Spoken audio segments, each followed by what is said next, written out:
Hello! Welcome to the first of hopefully many Turnbuckle podcast episodes, boys and girls. Sorry. What's up, man? Hopefully everybody's doing good. What time is it? It's late. I know that much. I don't know. Oh, and I have a tablet literally right here. It is currently midnight.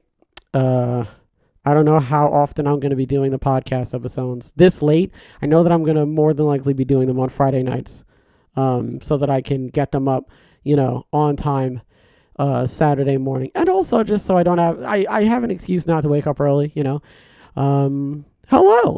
This is the Turnbuckle podcast. I'm your host. We're going to be talking about all things wrestling, but at the end, this is what I've decided to do. Okay, I've decided that I'm gonna put a nice little palate cleanser at the end. It's a segment that I like, and we're gonna get to it at the end. But right now, we're gonna address a bunch of different wrestling topics that have happened throughout the week, and that's essentially what the Turnbuckle is going to be. So, if you haven't already guessed, the Turnbuckle has pretty much taken a hiatus, and the ringside rumors. Well, no, that's not true. See, this is what I was thinking about today. See, I love this. This is great because when I'm recording ringside rumors, right, I'm always worried about how long I'm taking. I'm trying to make sure that all the stuff that I'm saying, I know what I'm talking about. I'm not talking in circles, but this is a podcast. I can relax.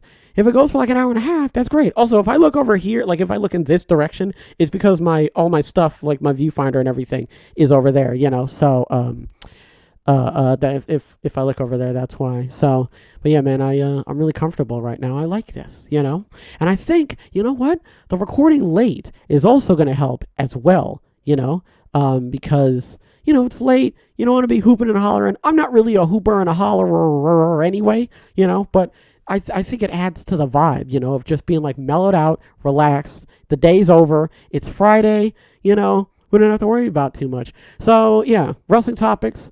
Got a non-related wrestling segment at the end. That's gonna be the little end cap that I put on. Maybe see, this is what I like though. Okay, maybe at the beginning of every podcast episode. Also, I didn't know what to do with this, so I just made it. I know my thoughts are going all over the place. Shut up, all right. I didn't know what to do with this, so I was like, I don't want it to just be the green screen because it's not. I probably should clean this. It's not dirty. It's not stupid dirty. It's not dirty. Don't worry. It's just I'm very terrified of what's going to happen if I put this in the wash. Because if this starts getting holes or it starts wearing out or the color starts fading, I'm going to be terrified. To be fair though, this thing probably gets a bunch of sun damage. Not that much though. Because I normally keep the blinds closed. So it's not that much sun. Also, I need sun. Have you seen me? Okay.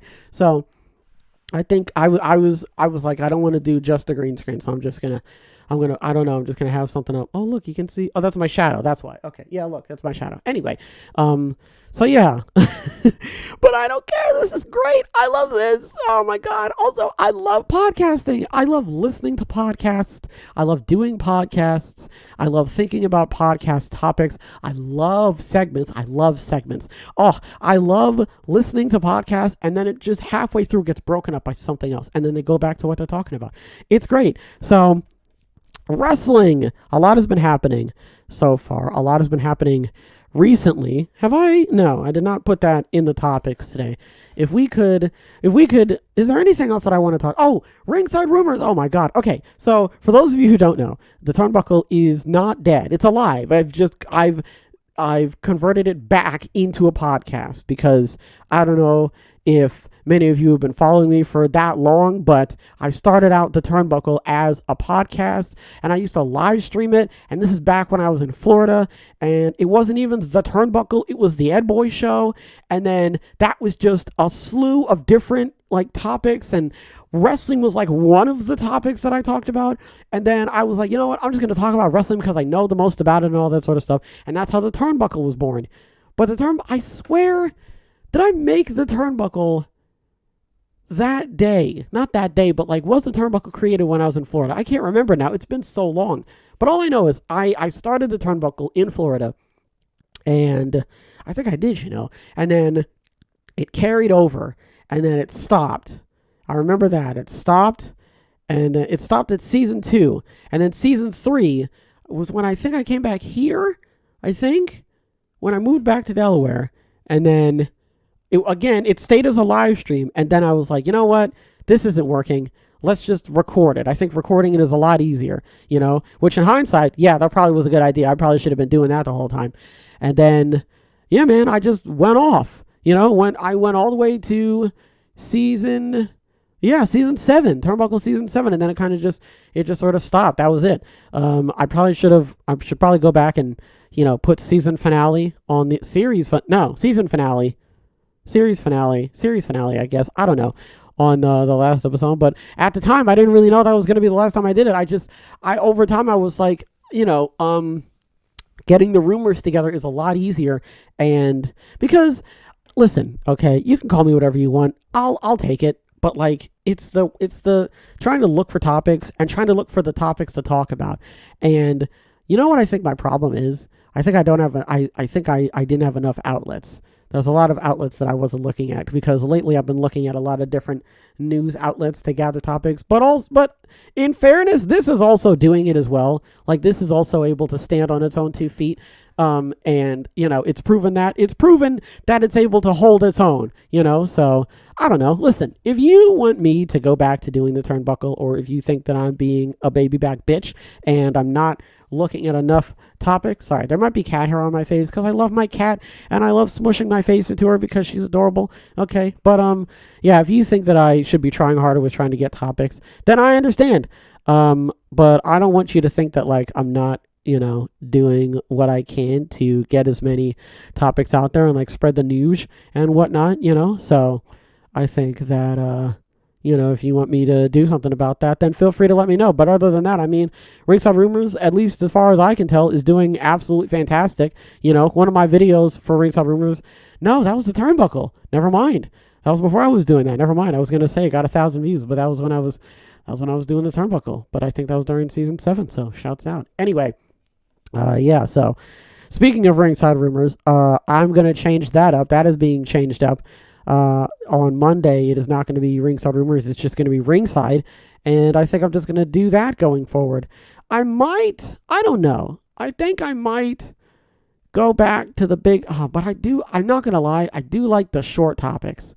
Not the short topics, like the short, like excerpts, like the 1 paragraph guys, that is a lot easier to just sort of like, I don't know. It's just like, it's more like bite-sized. You know what I mean? So I don't know. It's really up in the air for me right now. It's a lot of variables, like personal preference and like, what you guys want and everything. So like I said, if you, want me to, do something about it, then by all means, feel free to let me know. I'm all ears. You know what I'm saying?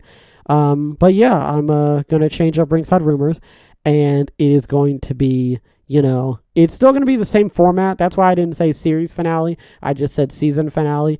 But I don't know if maybe I should just say season 8. I don't know. I think I might do that. There's a lot going on. I've been very busy this literal last day. I've literally just started, working on like doing more stuff. If you've noticed, I've been way more vocal on Twitter about a lot of different things, and I'm trying to get my social media presence back. Not that I even had one, to be totally honest with you. I don't think I ever had one, to be honest. I think I had a social media presence back in like 2016, 2017, and that was about it. But that was just because I was on iFunny, and man, oh God, man, sorry. I was a degenerate back then. Man, I am, please don't go looking for me on iFunny. I'm terrified of what you're going to find. Okay. Okay. What else? I mean, that's about it really, Ringside, the Turnbuckle. I mean, technically I haven't really like killed it, it's still here. It's just, become a different iteration. So without further ado, ladies and gentlemen, we're going to jump straight into it. So it's basically all of the topics that have been going on in the last week, so if anything sounds like it's been super recent or you've heard it already, good, we can talk about it. So the first one is Wrestling Observer Live's Brian Alvarez said CM Punk's controversial interview with ESPN will be released today, and it was. Alvarez added that Punk's interview was, quote, the talk of the locker room at this week's AEW Dynamite taping. So yesterday, it got out that it was like super. This interview was going to be like crazy, this interview was going to be like, oh, see, it's gonna, draw a line in the sand and all that sort of stuff. There was a lot of people who made it seem like this interview was going to be absolutely, incredible, in a bad way. And I read the interview thoroughly. I read the interview literally from like top to bottom. I read the interview from the top, and then when I got to the bottom, I literally went backwards and was reading everything down and then going up and then going down again just to first of all, just to make sure I knew what the hell I was reading, because I'm an idiot. Okay? I am a big dummy head, and I cannot read, okay? And I cannot retain what I'm reading. So I wanted to make sure that I was doing it properly, and as far as I can tell from what I read, it doesn't really sound like CM Punk really said anything controversial or anything like that. It doesn't sound like he said anything that was like, just absolutely bonkers, wild problem child, for what it's worth.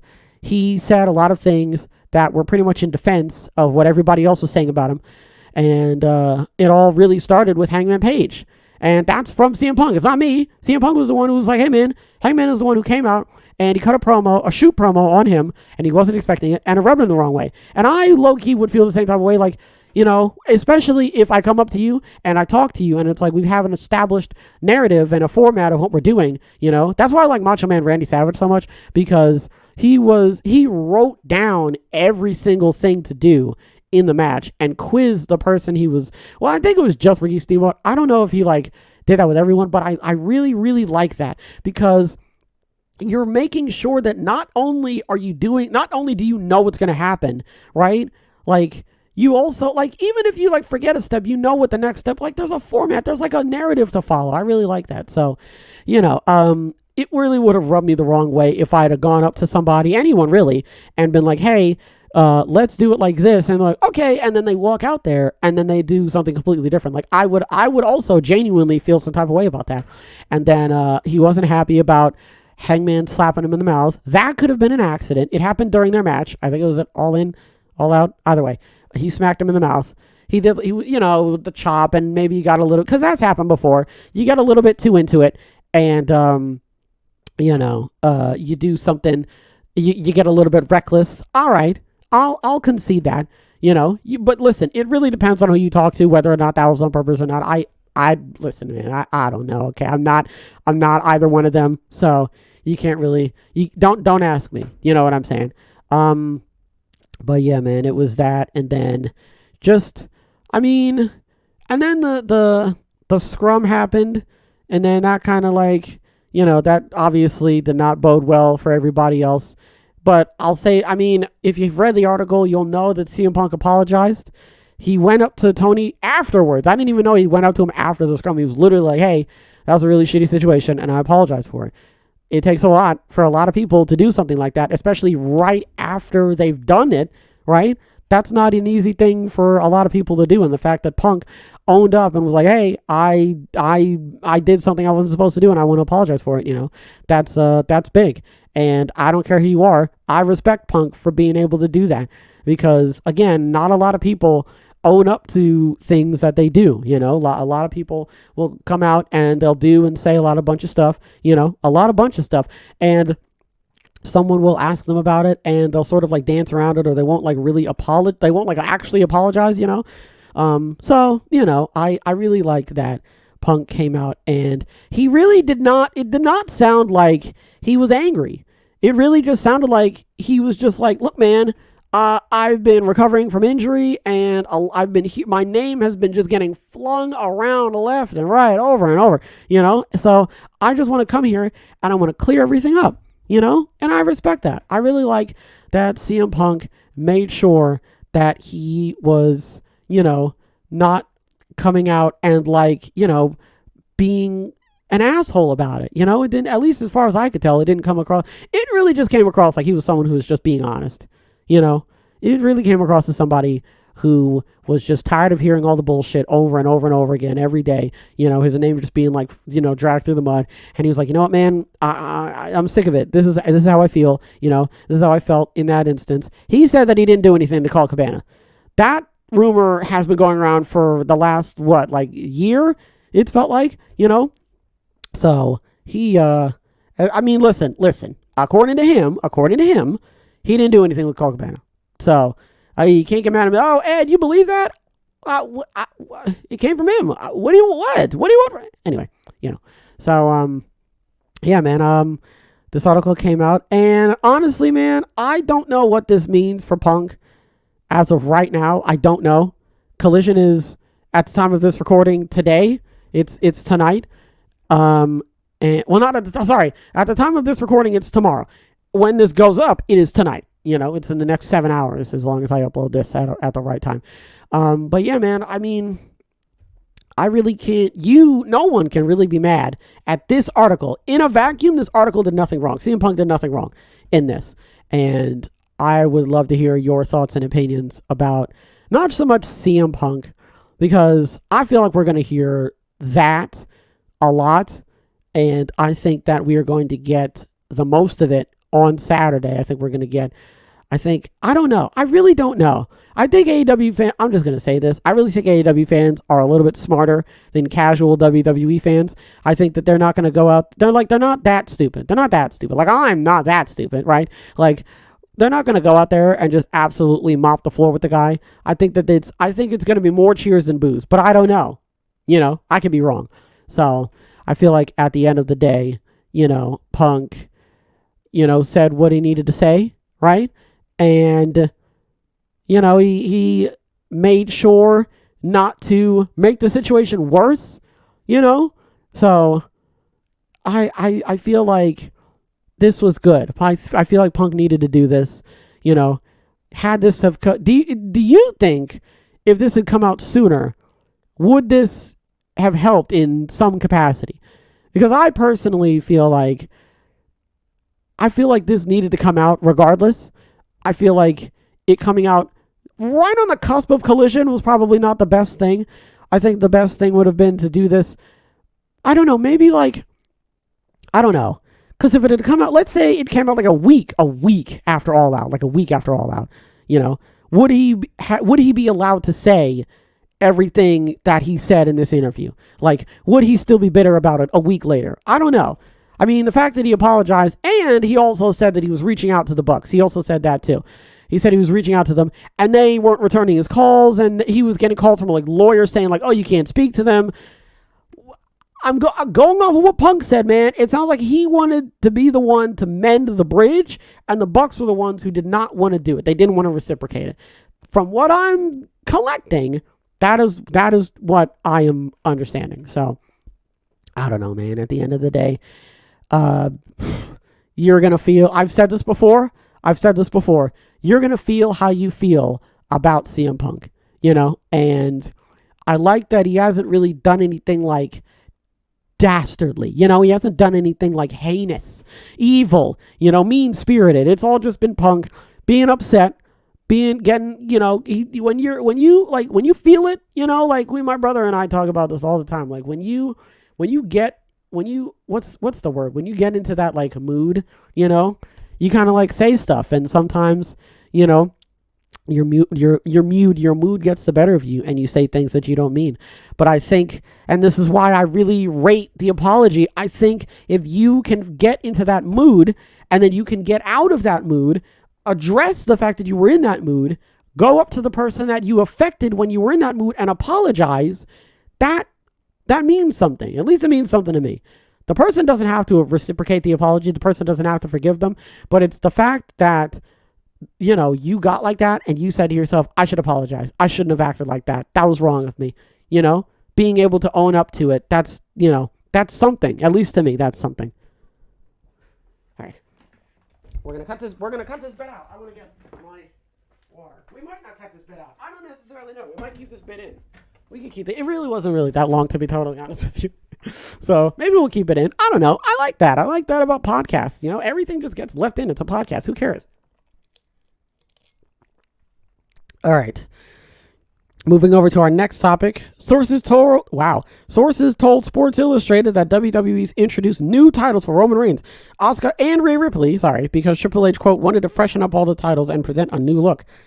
So I want to couple this with the newest rumor that came out today, which turns out to be true, that they're basically just going to have Roman carry around all 3 titles. I don't know why. I don't know what the point of that is. I know that I've pretty much said what I needed to say in today's episode, but I don't understand that. I don't get what Triple H is doing. I don't get what the narrative is here. I haven't even talked about the fact that the titles look exactly the same. This just seems a little bit weird to me, that they want Roman to walk around with all these titles. And again, like I said, I guess the whole idea is, they want him to look imposing. They want him to look like the top guy, and he is the top guy. But they want that narrative. They want that, idea of oh, this guy, he looks like he has every single title known to man. How's anybody going to beat him?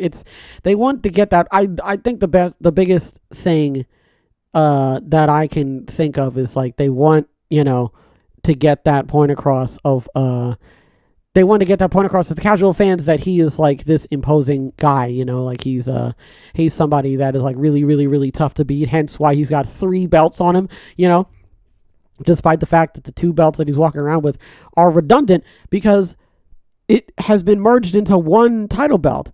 Because if the WWE Undisputed Universal Championship gold version is the exact same as the 2 that he's carrying around, why does he have a 3rd one? What's the 3rd one for? That's the equivalent of being oh, you beat the Usos at WrestleMania, Sammy and Kevin, so you get official WrestleMania themed WWE Undisputed Tag Team Championship titles, and now you have to carry around 4 belts, 8 in total. It's what? So I don't know. It doesn't make any sense. I don't know if I left a part in, I can't remember, but I was you might as well just give Asuka all the women's championships, because if the whole point is to get this narrative across of oh, look how important this person is, and you've got 3 titles that all mean the exact same thing, right? The 2 titles are the same as the 1 title, but you're still carrying on the 2 titles as though they mean something. Then you might as well just pull out the Divas Championship, the Women's Championship, the Raw Women's Championship. She might as well just kept the Raw Women's Championship. It doesn't really make a whole lot of sense to me. There was another rumor that was basically saying how they wanted the Women's Championship to be on the same level as the Universal Championship.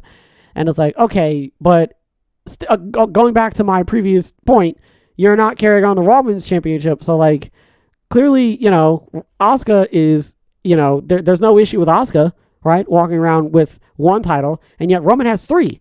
So, if you want them to be on the same level, either knock Roman down to 1 or have Asuka carry around 3. Or have Asuka carry on the Raw Women's Championship. Have something. I don't know. There needs to be a balance. I don't know what is going on with this, by the way. He also, I didn't even touch on this. He wanted to freshen up all the titles and present a new look, but they all look the same. Now I know it's so that, did you see Jokic when he was on the for those of you who don't follow basketball, the Denver Nuggets, they just won the NBA championship. So they had their, celebration in Denver, obviously, and Jokic had the title. I think it was Jokic and somebody else, but they had the WWE title, and WWE has been doing this, I don't know for how long. I think it's got to be ever since they made the updated championship with the big fat logo in the front, so I think ever since they did that, they've been doing that. I don't know. All I know is from what I've seen, they've done it with football and they've done it with basketball. I don't know if they've done it for tennis or hockey or golf or anything like that. But from what I've seen, it's been football and it's been basketball. And I just saw Jokic running around with the WWE title, and obviously they're doing that, to really. They don't really. Now that I think about it, do they even care that he won? Does it matter to them at all that he won? Because you're giving him the title, yeah, because he won, but you're trying to also push your company at the same time. It's oh, you did it, great, hold this. It's what is this for? It's because you won. It's okay, but I don't watch wrestling, I don't, what is this for? Just just hold it up in front of the camera. It just seems a bit like, I can't think of the word, capitalist, corporate, in a way. I could be wrong. But yeah, man, it's weird that he's talking about a new look and it looks the exact same. It looks the exact same. The women's championship and the undisputed championship and then the world heavyweight championship and the women's world heavyweight championship. It looks the exact same. Like, listen, don't call them divas. That's obviously like a dead name. Don't do that. At least the Divas Championship had something going on. It had the butterfly, like it was very distinct, It didn't just like have like a pink WWE logo slapped on it. It actually looked, distinct from like all the other titles and everything, So, I mean, the Women's Tag Team Championships, those look different from the Undisputed Tag Team Championships, and that's because the Undisputed Tag Team Championships haven't been changed since like 2016. The only difference is their straps got colored differently. That was it. And their plates, they scratched the bronze off and it's silver, that's not how it works, but you get the point, right? Like there's some diversity in that, at least, right? With NXT, I mean, the NXT Championship is the same. Those look exactly the same. I'm trying to remember. I've seen the NXT titles, but I haven't.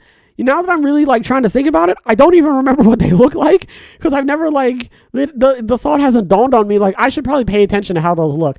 I don't remember. Well, obviously they're not walking around with miniature NXT World Championships, but at least those are different. I feel like they have to be though. Like. I'm still, call me what you want. I'm still playing WWE 2K19, and I don't know if 2K23 has the old NXT champion, the Big X one. I want to start, making an NXT roster, and I want to use that belt. I like that belt. It's really distinct. I like, the North American Championship, matter of fact, that is a belt that actually looks really good. Like that belt is actually very distinct and diverse, so there's like the point I'm trying to make is they have the ability, right? It's not like lost on them. This isn't some new concept where like making the belts, it's just like this impossible feat that they cannot accomplish.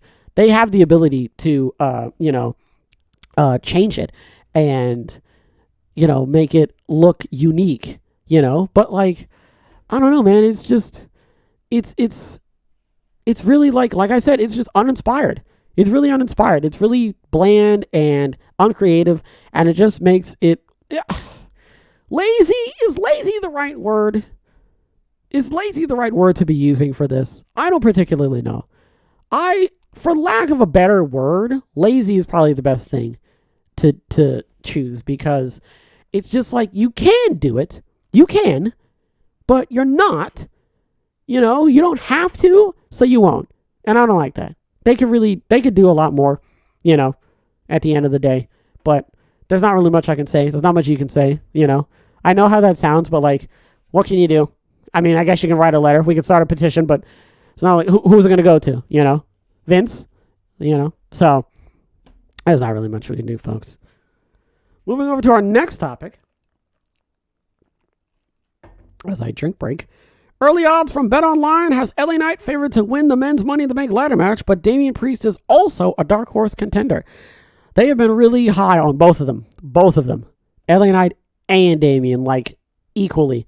LA Knight for SmackDown, Damian for Raw. It's been incredible. They have had an incredible year. I would say not LA Knight. Damian, for the most part, has had an incredible year. LA Knight is, I don't want to say just now, but you can tell that WWE is starting to be like, we should probably, give some shine to this guy.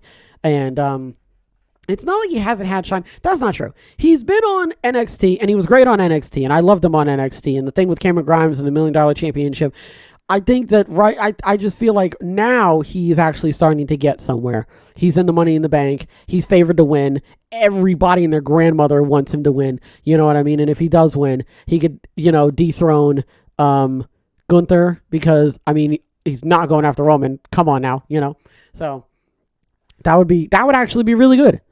That would actually be a really good matchup to see. I don't know. It's hard to say. I said this like ad nauseum in today's episode, but like it really is anybody's game, man. Anybody can win that, and I like that. You don't know I don't know. I like matches where you genuinely don't know the outcome. And that is the intrigue in the match, you know? Like, it isn't like Roman and Samoa Joe where you're just like, oh, please don't have Roman win. It's like, you know, Jungle Boy versus Darby Allin. And you're just like, oh, I wonder who's going to win. This match is going to be great. I don't care about the match. I know it's going to be great. Like, I say that because it's like, bro, I have so much faith in these competitors, right? That I'm not, the match isn't the issue, right? I'm not worried about that. I know it's going to be absolutely off the fucking wall. I know that. That is a no-brainer, Megan Trainor, okay? Like, that's not the issue. The issue is, like, where are we going to go after this? You know what I mean? Like, that's how I felt about a lot of the matches involving, like, Roman and Sokolo versus, Sokolo? That's not his name. Solo? For Sokolo, Sammy and Kevin. Like, I was like, bro, I know the match is going to be good. It's Sammy and Kevin and Roman and Solo. Romo, there you go. But yeah, I knew that match was going to be incredible, you know, with the kickouts and the selling. Roman is really, really, really, really, really, really good at selling, man. He has improved leagues from what he used to be back in like 2016, 2017, okay? When he got cooked by John Cena, all right? He has become incredible, okay? And tonight was just, it added more fuel to the fire. Now, I was asleep for most of it. I had a big dinner. And you know, I love laying down. I've noticed this in the last couple of weeks, man. I love to lay down. There's just something about being able to stretch your entire body out and get in a different position and you're just fully comfortable. And I have a really soft bed and I've got a body pillow and, it's just heaven on earth. Okay. But yeah, man, I obviously went back and watched it, and it was great, you know. Actually, you know what? No, I was awake for the ending segment. I actually woke up in the middle of the last segment of the show, and I was able to catch the big shocker. Well, I mean, this is coming out on Saturday. If you haven't seen it, then that's your loss. But it is. Come on. It's like, oh, don't spoil Star Wars. Shut up, you know. So Jimmy's now with Jay. And yeah, just the way that Roman was selling being betrayed and like losing, you know, his two like best assets. No offense to Solo, but like he's one guy, you know. If I'm about to be fair though, if I had to choose between getting beat up by Jimmy and Jay and Solo, I would choose Jimmy and Jay because Solo is going to put me inside of a Capri Sun and then throw me off a cliff. You know, I don't know where to get the Capri Sun from, but he would do it. You know what I'm saying? Like it's possible. But yeah, man. I forgot what the I was talking about. Hello, LA Knight, and when did Roman and Solo? What am I talking about? LA Knight and Damien. Oh, because I was like, what the hell? How did I get off on that tangent? Where am I? How did I get here? I was talking about LA Knight and Damien Priest. Oh, this is gonna be great. I'm loving this so much, man. Oh my god. Man, I think it's because I was talking about him cashing in on I was talking about LA Knight and where LA Knight's been and how well he's been doing. How did I get to Sammy and Kevin? I'm trying to think of how I got there. I don't know. I honestly have no idea. We're gonna reel this back in. Okay. Man, that was crazy. What the hell was I talking about? How did I even get over there? Roman selling and Sammy and Kevin, Jay, but not a clue. The point is, I love LA Knight and I love Damian Priest. I didn't even talk about Damian Priest. I mean, what else is there to say? I feel like I don't even have to tell you. I feel like you should already know. Like, you should know this. If you watch me or you watch wrestling, you should know that Damian Priest has come such a long... My man went from dodging like zombies dressed as Elvis to now he's like one of the top contenders on like both brands. You know, like he went from being the Damien to like being a to like being in a World Heavyweight Championship match with Seth Rollins. The guy has come such a long way. Like LA Knight started out and he was good from I don't want to say he was like perfect or anything, but like the first thing, sorry, my air, if you can hear the AC, that's what that is. Man, I mean, Was I'm trying to remember how invested I was into wrestling when LA Knight was on NXT, because I remember during the pandemic, it was NXT, and they had the guardrails up, not the guard, the whatchamacallits, the screens, the screens up, like it was like a hockey game, and it was like a small crowd, and that was really when, I wasn't like watching, but that's when, Karen Cross and Adam Cole was still there, and you had Bronson Reed. That was before he left and he became North American champion and everything like that. Like, I was kind of like in and out around that time, and that's when I knew about LA Knight.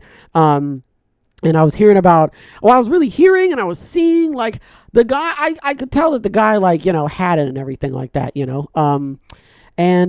man, just, I mean, if you knew him from Impact, like, it doesn't really surprise you that the guy is now, like, he's coming into his own. I know that he already, like, he was already his own on Impact, especially when he got into NXT.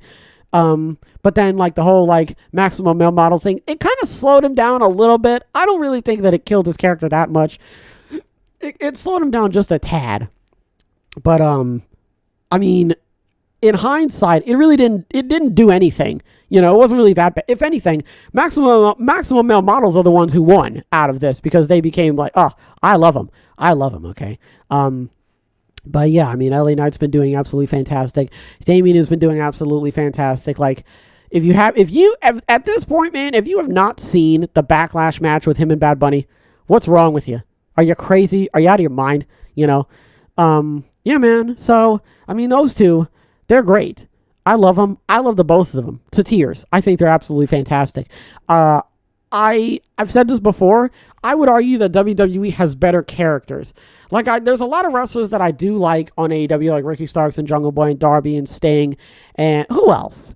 Oh, The Acclaimed. Everybody loves The Acclaimed, okay? I love The Acclaimed.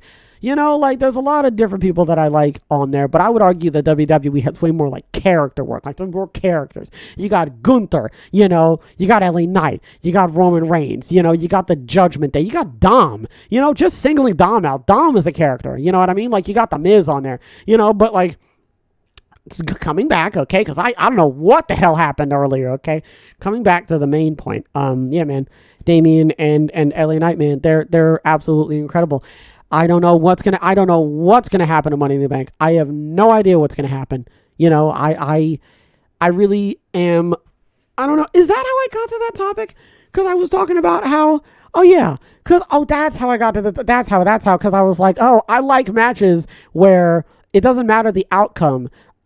Or no, it doesn't matter the match itself.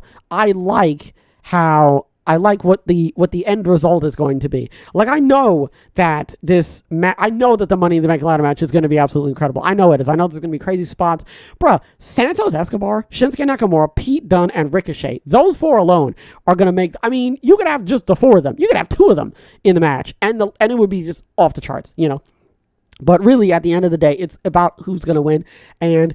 I don't know. I really don't like doing that. I've seen people do that all the time. Oh, nothing's going to happen.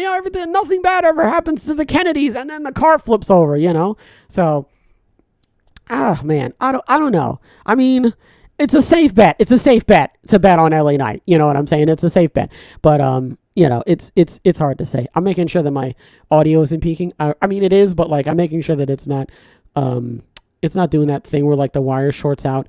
And then it gets like super. I should really keep an eye on that. That's actually a good idea. Thank you for reminding me. So yeah, man, I don't know who's gonna win, but I'm excited for the match. Moving over, we are going to now talk about WWE and how they're hoping to have Drew McIntyre back by Money in the Bank, according to PW Insider Elite. But with his contract negotiations seemingly at a standstill, quote, the belief is that until McIntyre and WWE come to an agreement on how he will be used going forward, he won't be back. McIntyre believes he's proven his worth and wants to ensure he's used in meaningful storylines. This is what's not shocking. This is I can't think of a word. This is very important. Because Drew McIntyre does not want to come back unless he knows that he is going to be in something. And this is the same thing that I said about Carlito. I don't know. so far, everything that I read, everyone is saying he claims that he's re-signing with WWE. And I said, if you're going to cancel all of your indie dates, obviously you're doing something with WWE, because it's a bit weird, that you are not signed with them and you're just severing ties with them. That is weird, to be scorched earthing everything and you are not guaranteeing anything. I just think that's a little bit odd. So, yeah, man, I mean, I completely understand where Drew's coming from. And I initially, at first, I was under the assumption that he just wasn't healthy and he was just waiting to get better. But he's better now, and I don't know, Well, I do know. I know that he is obviously not a fan of the fact that they don't have anything for him. And it sounds like they have not come to any type of agreement on a contract.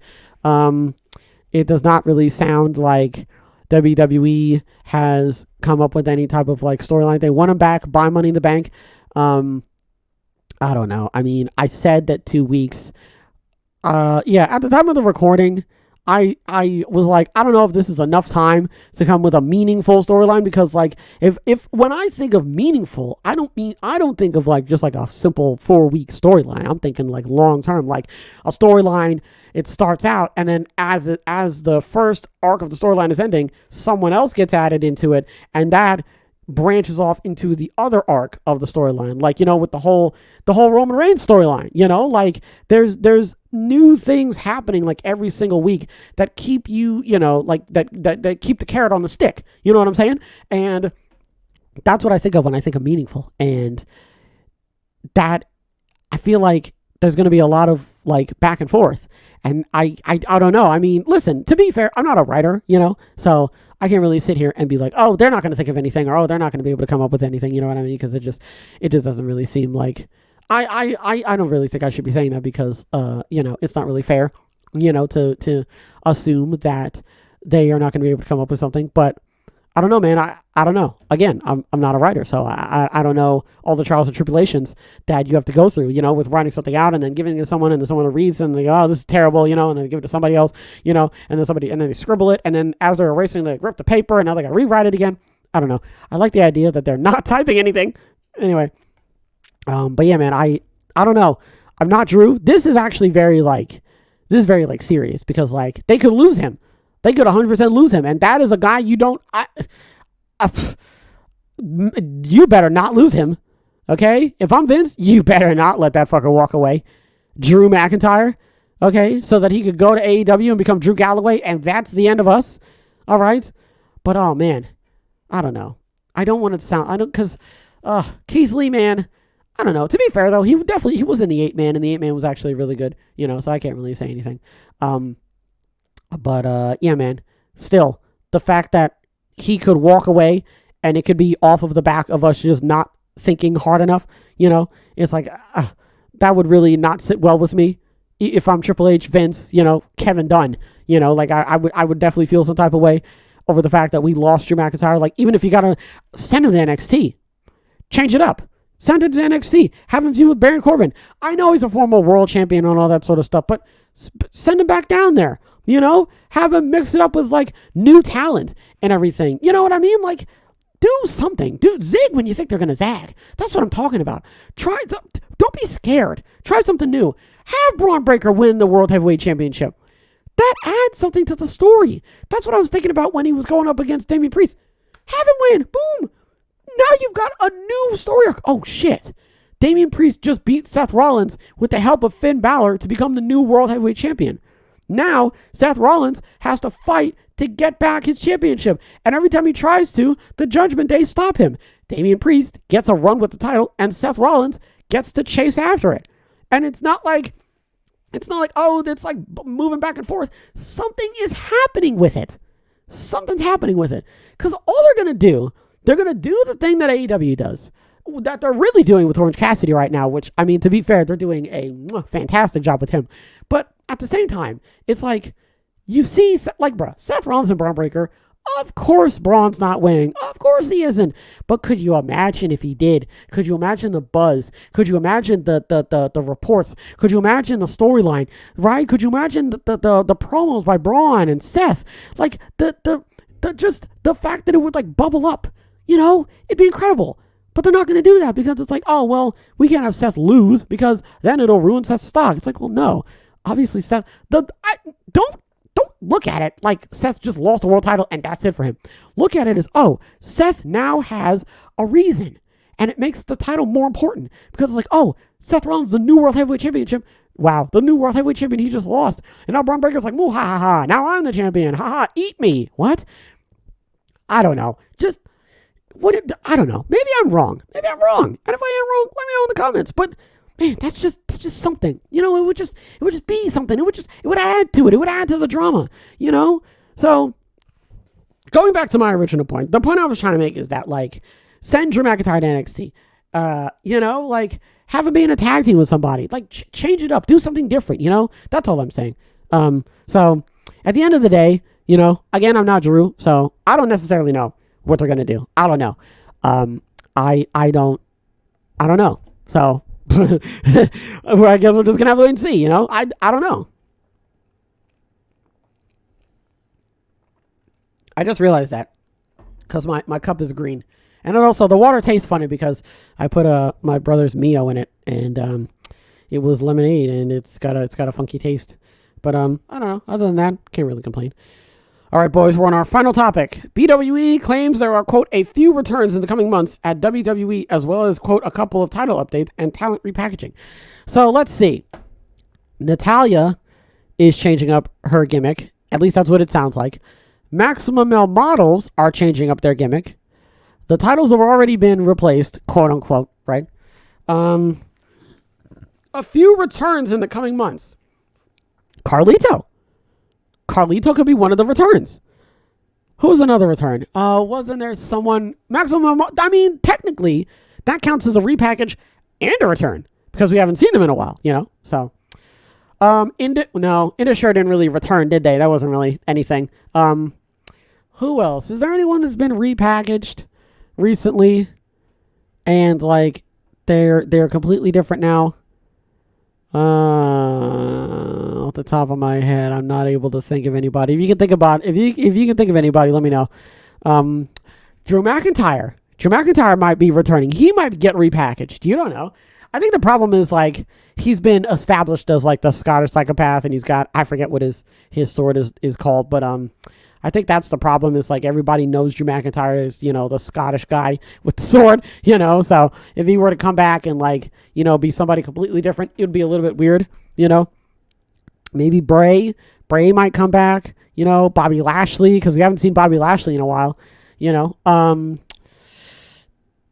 It sounds like Cedric and Shelton are potentially going to be getting repackaged. I don't particularly know, though. Not repackaged, but I don't know. It sounds like a return because Indus Sher is giving them a proper, like, go around, you know. So it sounds like I don't know. It sounds like something is going to be happening there. I don't particularly know though. But other than that, I mean, it really sounds like we're going to be getting something new, something fresh, and I really like that. I really like the new and the fresh. I think that those are two things that as a what am I trying to say here? It's good that things are, like, shifting and changing, and it's not going to stay the same. You know, that's good as, like, a viewer and, like, overall, like, a writer and a creator and everything like that. Like, you're working with, like, something new. You know what I mean? Like, you're not like sticking with, like, the same format. You're changing it up. You know, you're challenging yourself. You're doing something different. And I think with the repackaging, right, and the returns and all that sort of stuff, and the returns that are also the repackages as well, I think that is definitely going to shake a couple things up. They were talking about how they're going to be moving people back and forth between Raw and SmackDown and NXT.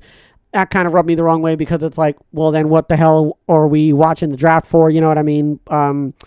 They were talking about, they were also talking about how they were going to, hold on.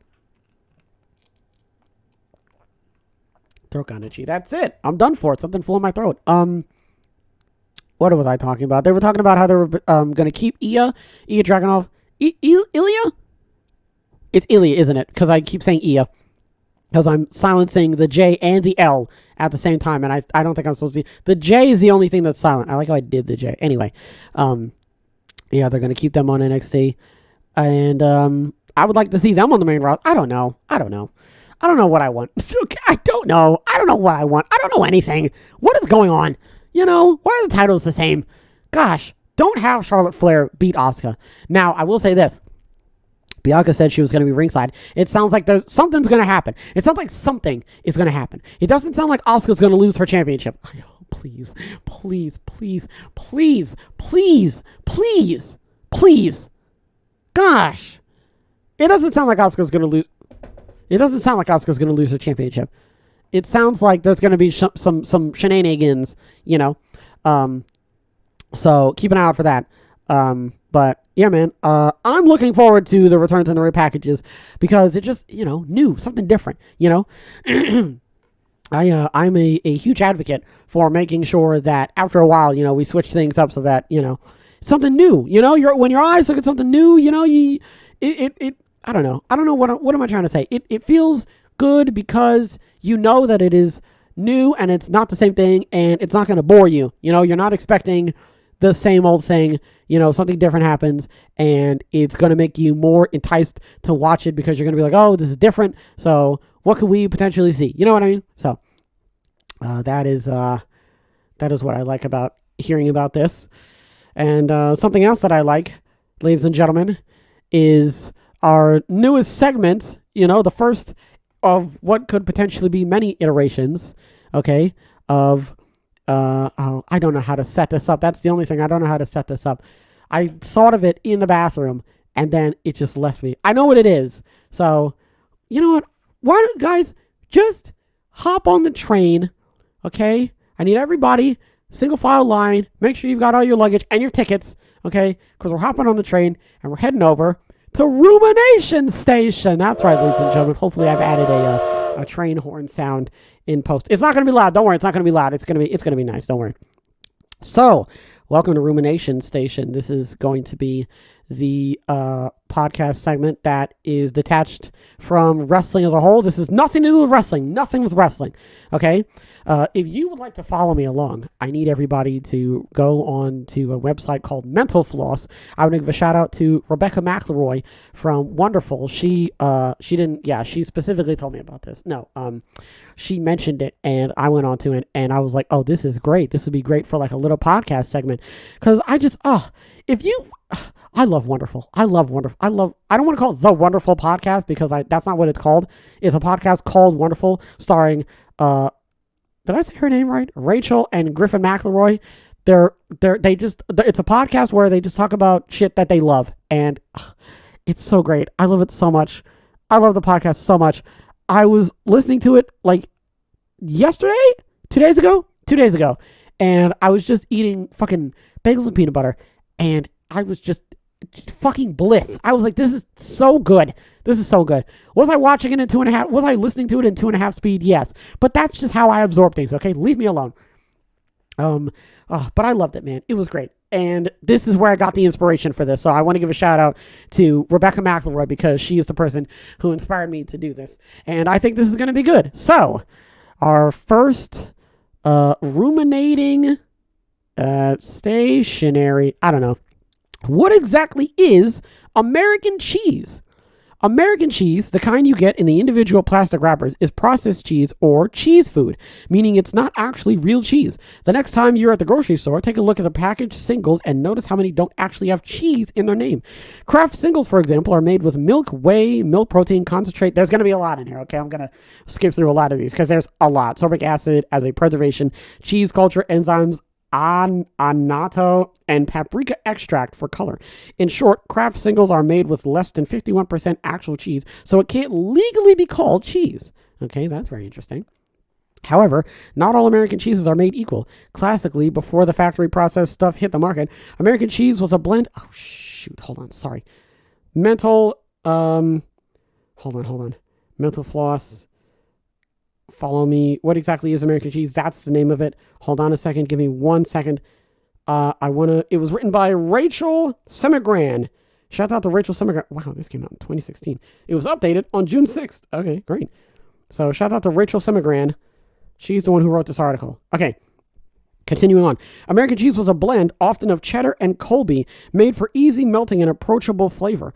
The cheese you find at the deli counter is usually made from real cheese. It may not be wholly cheese, so check the label for the words pasteurized processed cheese. These deli cheeses still have fewer chemicals and extracts than the individually packaged stuff, so they will usually taste fresher and more flavorful. As someone who's had both Kraft singles and deli cheese, you can definitely taste the difference. Okay, the deli cheese tastes way cheesier. There's definitely a more like potent flavor in the deli cheese. And you know what? As a cheese connoisseur, as a person who's had many different types of cheeses, in his life, I would definitely have to say that deli cheese is way better. Okay, it is definitely the champion of the cheeses. As J. Kenji Lopez Aldix, bruh, shouts out to him. He's got a YouTube channel. He cooks a bunch of stuff. You got to follow him. R.I.P. his dog. His dog passed away. I was so sad when I found that out. I couldn't even watch the video. I was so sad. But yeah, he's a chef. He's a famous chef. So you should definitely look him up too. J. Kenji, Kenji Lopez hyphen alt. It's not Lopez Alt. It's Lopez Alt. That's his name. Explains at Serious Eats, the blending of cheese and other ingredients is, quote, what allows American cheese to melt without breaking or turning greasy the way a traditional cheese does. The process itself was invented in Switzerland in an effort to reduce cheese waste. Scraps from various batches of cheese could be melted together and formed into a new delicious product. In 1916, Canadian-American entrepreneur and cheese salesman James Kraft, there you go, perfected the technique in the U.S. Here we go. Patented it, mama, and started selling the very first processed American cheese. As a child, I don't know how many of you know this, but as a child, I used to eat just cheese slices, nothing else. Also, I used to eat peanut butter on a spoon. Can you? I mean, is it a surprise that I'm literally skin and bone? What the hell was I doing? But yeah, I used to have cheese slices and cookies. I used to have the soft Chips Ahoy cookies, and that was all, man. That was all I needed. That was me. I was done. I wouldn't even eat dinner. That'd be it. It was that and Pop-Tarts. I really liked I used to have Pop-Tarts for lunch. I would go to school lunch and I would have Pop-Tarts. And I was good to go. Thank God I did not go to school with just an American cheese slice. I remember when I was a kid, and I was sitting with my friends in middle school, and I pulled out my lunch, and a lot of the times they would just look at me and be like, "That's it? That's all you're eating?" I'd be like, "Absolutely," and I'd be good for the rest of the day. I'm a firm believer of the hierarchy of what you're supposed to eat and when you're supposed to eat it, okay? Breakfast, it's not supposed to be a lot. You're not supposed to be having like a whole 3, 4, 5 course meal with breakfast. It's supposed to be like waffles or eggs and bacon and sausage, It's not supposed to be like this big. If you're going to IHOP for breakfast, you're not eating until like 2 or 3 o'clock in the afternoon. And if that's what you're doing, like if you've got somewhere to be and you're going to be doing a lot of stuff, then okay, sure, fine. Like if you need a big breakfast, fine. I am a firm believer that breakfast is meant to get you to lunch, and lunch is meant to get you to dinner. You're not supposed to eat a big lunch, because everybody talks about how like they eat lunch and then they get really tired. Like, you're not supposed to eat a whole bunch. You're supposed to eat enough to be full, but still awake and alert so that you can get through the rest of the workday. And then once you're done that, you can make it to dinner. And dinner is when you're supposed to have the big fat, heavy, Dixie plate full of meat and potatoes and all that, so that when you eat it, you go, boy, howdy, that was a big dinner. I'm sleepy. And then your head hits the pillow out like a fucking light. That's the end of you. That's just me though. But man, I would just eat Kraft. And then when I got older, my stepdad introduced me to ham and cheese. And I mean, that was it for me. And now all I eat is ham. I love honey ham, smoked ham, Black Forest ham. I love ham. I think ham is absolutely great. I mean, that's the only thing. I mean, I love Thanksgiving because of ham, and also cheesecake. Fuck, I love cheesecake. Bruh, I remember when Thanksgiving rolled around, and bruh, how did I even get on this? I think I was just like, I was at that point when I was old enough to be like, God damn it, I gotta stop being afraid of food. I gotta go out and I gotta try stuff. I gotta try new things. So I went out and I made this big fat plate and I had cheesecake. And I was so pissed off because of how long I had gone with not eating cheesecake. You know that clip of Future? I love cheesecake. That's me. I love cheesecake. It's sensational.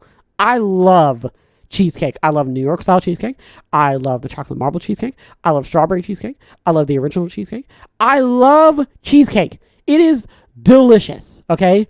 And it shouldn't surprise you that I love cheesecake because I've been having cheese since I was a wee lad. I used to eat shredded cheese. I used to have cheese. Did I do this? I think I might be manufacturing a thought. I don't think I put shredded cheese on cheese. I don't think I ever did. I don't remember ever doing that. But I remember I ate the shit out of some deli cheese. I used to love having deli cheese. I used to have bologna and cheese, a bologna and cheese sandwich. Man, I love cheese. I think cheese is great. Does it give me gas? Sure. But I love macaroni. Love macaroni. Love macaroni. Gotta have the goopy cheese. I'm not eating that stringy bullshit. If I'm pulling the cheese and it's stringy, ugh. I don't like mozzarella sticks. That's too much cheese. That's too much. That's a lot of cheese. It needs to be controlled. It needs to be in a controlled environment. I love nacho cheese. Man, I love cheese. I think cheese is cheese. I love cheese. Woman, I think cheese is fantastic. I think cheese is amazing. So it shouldn't surprise you that this is the topic I chose. I love cheese, man. Come on. But yeah, man, I love blue cheese. I think blue cheese is great, bro. Man, I've been on a very enlightening culinary journey since I turned 17, man. But yeah, so for your consideration, I've gone into the article and I'm now going to read off of you. What? I'm not going to read off for you some particular cheeses that Miss Semigran or Mrs. Semigran, I'm not 100% sure, has recommended. So, if you're looking for an American cheese that's perfect for snacking and melting, look no further than Pleasant Ridge Reserve from Uplands Cheese. This one's constant beauty. Hold on. I don't know. I think it's because of all the talking. I don't know what else it could be. If you're looking, okay, this Wisconsin beauty, well, Wisconsin dairy. I mean, come on. Has won more awards than any other American cheese. It took home the American Cheese Society's Best of Show in 2001, 5, and 10, and it won the U.S. Cheese Championships in 2003. There's fucking U.S. Cheese Championships. A chili contest, a rib contest, a steak contest. Sure, because there's many different rubs and spices and ways you can cook it, and the wood you can cook it on. There's many different ways. The chili, right? Burgers, you can cook it a different way. The fact that you can make cheese in such a way that someone ate it and went, fuck my ass, this deserves an award 3 times, okay? That's something, man. Cheese, I want to get high as fuck and go to a fucking cheese contest. I need cheese and see who wins and see all the people there just lose their minds at cheese winning. That sounds amazing. Golly. Okay, maybe you want something a little brighter for summer. La Claire Farms' Avalon is an aged goat cheese that's lemony, sharp, and just a little grassy. It also took home the U.S. Cheese Championship in 2011, so needless to say, it's a real winner. Can you imagine eating award-winning cheese? That's amazing. I'd love that. I wish I could have award-winning cheese. Rogue River Blue and Oregon Original is a smoky blue cheese that's been aged in pear brandy soaked grape leaves. What the fuck? What? Can you imagine? Here's this cheese. It's been aged in pear brandy soaked grape leaves. Gimme! Why have you taken so long to show me this? Fuck. Or if you're more of a funky and creamy cheese explorer, Windermere from Vermont's Jasper Hill Farm is an absolute dream. It has an unmatched velvety texture while maintaining a distinct woodsy and mushroomy flavor. That sounds amazing. Sounds fantastic. Why am I not eating this right now? I'm angry. Give me cheese. Lastly, when it comes to American cheese, Cowgirl Creamery in Northern California is really pushing the American cheese revolution. One taste of their Mount Tam and you'll be hooked. Cheese. Go on. If you haven't had cheese, if you're one of those lactose intolerant guys who needs the pen or like you literally cannot have it, or you will just be absolutely inconsolable for the rest of the day, don't worry about this. Don't listen to me. Whatever you do, don't go out and get cheese. Also, if you do this and then you refer back to me, I have no idea what you're talking about. Okay, shut up. I am telling you this right now for posterity, because one of you out there will be crazy enough. He told me to do it. Okay. If you are severely lactose intolerant and you cannot handle eating even a drop of milk, okay, do not do this, okay, because it will kill you, and I do not want to be responsible for that, okay. I do not share the opinions and beliefs of anybody who is watching this right now and thinks that they are more invincible than their entire ecosystem of their body, all right. But yeah, man, cheese, it's great. I love cheese. I love this article. I love this episode. I think now's a good time to call it here for that, ladies and gentlemen. What an episode. What a first episode. This is great. I'm 100% going to keep doing this, okay? Don't worry. It's not going to be all food-based. Although the next one I might do is where does the peach fuzz on peaches come from? We might do that. I don't know. I might do the dancing plague, because that's something that I wanted to also talk about. But it's hard to say at this point in time. But you know what? Just the fact that I'm ruminating about, all the different topics, that I could come up with, I love it. And I love this episode. And I love you. And if nobody said that today, then I've said it. Unless I don't know, unless it's like weird. If it's weird, then I take back what I said. But if you needed to hear that, then great. Folks, that's it. That's going to do it. We made it through. We powered through. We did it.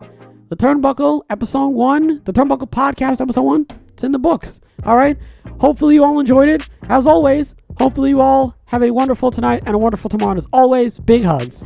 Big hugs all around.